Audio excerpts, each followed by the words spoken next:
Bonjour à tous, l'objectif de cette vidéo est de résoudre deux inéquations en se ramenant à une inéquation quotient et en faisant un tableau de signes.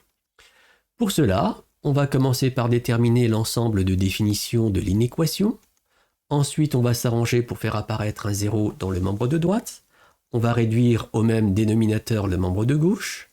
On va ensuite le factoriser. On fera ensuite un tableau de signes. Et à partir du tableau, on lira l'ensemble des solutions. On commence par la première inéquation et donc on détermine l'ensemble de définitions de cette inéquation. On a un quotient, on sait que le dénominateur doit être toujours différent de 0 puisqu'on ne peut pas diviser par 0. Donc on va chercher les x qui annulent le dénominateur, on va résoudre l'équation 1 moins x égale 0. On peut transposer le moins x dans le membre de droite, on obtient x égale 1. C'est-à-dire que si jamais x égale 1, eh bien, on va devoir diviser par 0, ce qui n'est pas possible. Il faut donc exclure le nombre 1 de l'ensemble des solutions. Donc, on va prendre tous les nombres réels, sauf 1. On dit qu'on résout l'inéquation dans l'ensemble R privé de 1. Ensuite, étape suivante, on s'arrange pour faire apparaître un 0 à droite, c'est déjà le cas. Pas besoin de transformer. On réduit au même dénominateur le membre de gauche, là aussi c'est déjà fait également. On factorise, on a déjà une expression factorisée.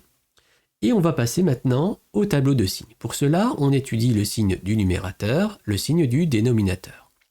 Le numérateur, c'est une constante, c'est 5, elle est toujours strictement positive. Donc pas besoin de détailler son signe. Le signe de 1 moins x, on va le détailler. Pour cela, on résout l'inéquation 1 moins x supérieur ou égal à 0. On transpose le 1. On multiplie par moins 1 des deux côtés pour enlever le signe moins devant le x, et on n'oublie pas d'inverser le sens de l'inégalité. On résume les signes dans un tableau, une ligne pour le premier facteur, une pour le deuxième facteur, et la dernière ligne pour le quotient. X est entre moins l'infini et plus l'infini, nous n'avons qu'une seule racine, celle de 1 moins x qui vaut 1, et on n'oublie pas que 1 est une valeur interdite. Pour le quotient, on rajoute dans ce cas-là une double barre en dessous de 1 pour signifier que 1 est exclu de l'ensemble de définitions de l'inéquation. On complète chacune des lignes, 5 ne s'annule jamais, il est strictement positif. 1 moins x, on le complète en regardant l'inéquation qu'on a résolue, 1 moins x égale 0 quand x égale 1. 1 moins x est strictement positif quand x est strictement inférieur à 1. Et partout ailleurs, c'est-à-dire pour les x supérieurs à 1, strictement, 1 moins x est strictement négatif. On complète la dernière ligne, donc le quotient ici ne s'annule pas, puisque 5 est strictement positif, il ne s'annule pas. Lorsque x est compris entre moins l'infini et 1, on fait le quotient d'un nombre positif par un nombre positif, on obtient un nombre positif, d'après la règle des signes. Quand x est entre 1 et plus l'infini, on fait le quotient d'un nombre positif par un nombre négatif. On obtient un nombre négatif. Bien sûr, 1 reste une valeur interdite. On utilise maintenant le tableau de signes pour résoudre l'inéquation quotient. On cherche les x pour lesquels le quotient est inférieur ou égal à 0. On cherche donc là où le quotient est négatif ou nul, donc on entoure le moins. Et les solutions se sont situées entre 1 et plus l'infini. Alors 1 est exclu d'office puisque 1 est une valeur interdite. En conclusion, l'ensemble des solutions est constitué des nombres dans l'intervalle ouvert 1 plus l'infini. On passe à la deuxième inéquation. De la même façon, on applique la même méthode pour se ramener à une inéquation quotient. On commence par chercher l'ensemble de définitions. Ici, il faut que 1 moins x soit différent de 0, donc c'est exactement comme la question précédente. X doit être donc différent de 1. On résout donc cette inéquation dans l'intervalle R privé de 1. Ensuite, on va s'arranger pour faire apparaître un 0 dans le membre de droite. On va donc transposer le 2 à gauche. On va réduire au même dénominateur le membre de gauche. Donc on va rajouter un 1 en dessous du 2.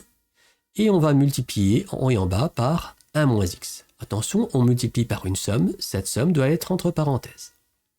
On obtient donc l'inéquation équivalente, donc le 2, on va le distribuer dans la parenthèse, donc 2 fois 1, 2, 2 fois moins x, moins 2x. Et au dénominateur, 1 fois 1 moins x qui fait 1 moins x, inférieur ou égal à 0. Étape suivante, on va garder le dénominateur commun, 1 moins x, et on va soustraire les numérateurs. Alors attention ici, on va soustraire une somme, et vous savez que lorsqu'on soustrait une somme, il ne faut pas oublier de mettre cette somme entre parenthèses. Et donc dans ce cas-là, sachant qu'il y a un moins devant la parenthèse, on va devoir changer tous les signes qui sont dans la parenthèse. Donc on garde le 1 moins x comme dénominateur commun, et on soustrait les numérateurs 5, et on change les signes, donc moins 2 plus 2x, inférieur ou égal à 0. On simplifie les numérateurs, on obtient cette inéquation quotient. Il ne reste plus qu'à étudier le signe du numérateur et le signe du dénominateur. On résout, comme d'habitude, les inéquations 3 plus 2x supérieur ou égal à 0, 1 moins x supérieur ou égal à 0. Ici, on multiplie des deux côtés par moins 1 pour enlever le signe moins et on change le sens de l'inégalité. On résume à présent les signes dans un tableau. Une ligne pour le numérateur, une ligne pour le dénominateur et la dernière ligne pour le quotient. X entre moins l'infini et plus l'infini, nous avons ici deux racines.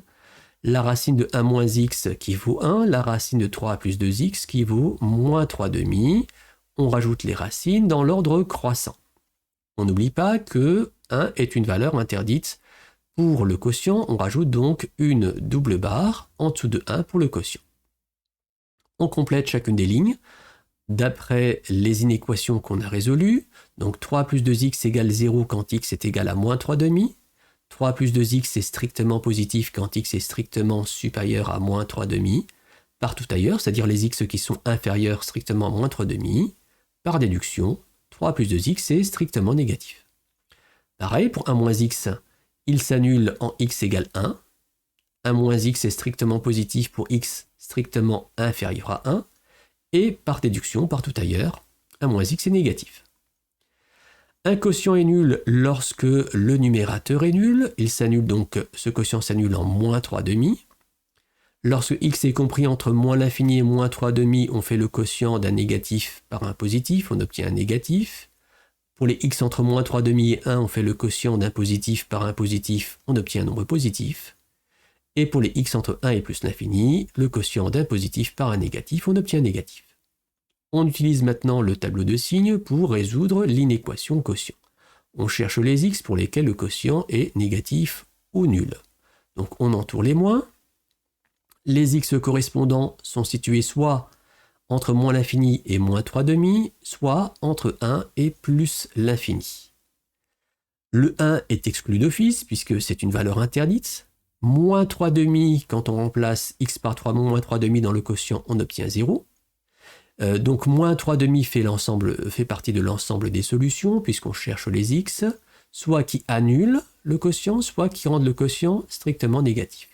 Par conséquent, l'ensemble des solutions est constitué de la réunion de l'intervalle moins l'infini moins 3 demi fermé et de l'intervalle 1 plus l'infini ouvert.